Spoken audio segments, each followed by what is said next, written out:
Bir o'rmonda turli xil hayvonlar quyon, tulki, ayiq, bo'ri, olmaxon, tipratikan va boshqalar yashar edi. Ularning barchasi do'st edilar va o'z o'rmonlarini yaxshi ko'rishardi. Bir kuni ular bahor kelishi sharafiga bayram uyushtirishga qaror qilishdi. Ular gullar o'sadigan eng chiroyli joyni tanladilar va tayyorgarlik ko'rishni boshladilar. Quyon sabzi va karam, tulki, olma va qo'ziqorin, ayiq, asal va yong'oq, bo'ri, go'sht va pishloq, olmaxon, boshoq va urug'lar, tipratikan, rezavorlar va otlar yegdi. Hamma umumiy stolga o'z hissasini qo'shdi. Ular, shuningdek, joyni barglar, gullar va boshqa narsalar bilan bezashdi. Ular hamma narsa chiroyli va qulay bo'lishini xohlashdi.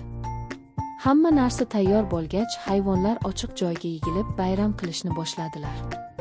Ular yedilar, ichishdi, qo'shiq aytishdi, raqsga tushishdi, o'yin o'ynashdi va zavqlanishdi.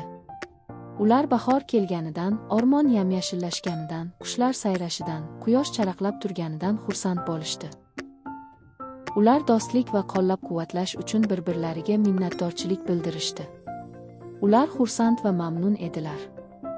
Ammo o'sha kuni o'rmonga bir odam kirib keldi. U gazablangan va ochko'z edi. U o'rmonni kesib daraxtlarni sotmoqchi edi. U tabiatga ham, hayvonlarga ham parvo qilmasdi. U katta arra bilan kelib daraxtlarni kesib boshladi. U qushlarning sayrashini eshitmadi, gullarni ko'rmadi, o'rmonni hidlamadi.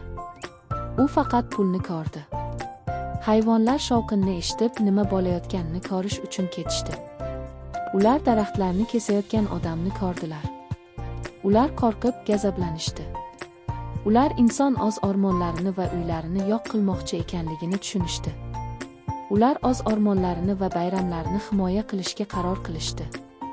Ular birlashib odamga hujum qilishdi.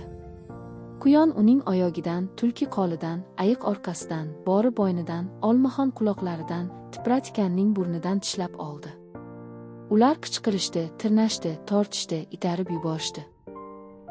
Ular odamning nafas olishiga va harakatlanishiga yo'l bermadilar. Erkak qo'rqib, arrani tashlab o'rmondan qochib ketdi. U yana erga qaytib kelmadi. Hayvonlar bayramga qaytishdi.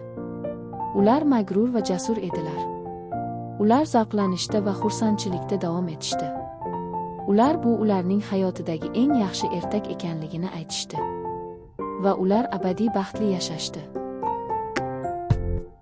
E'tiboringiz uchun rahmat.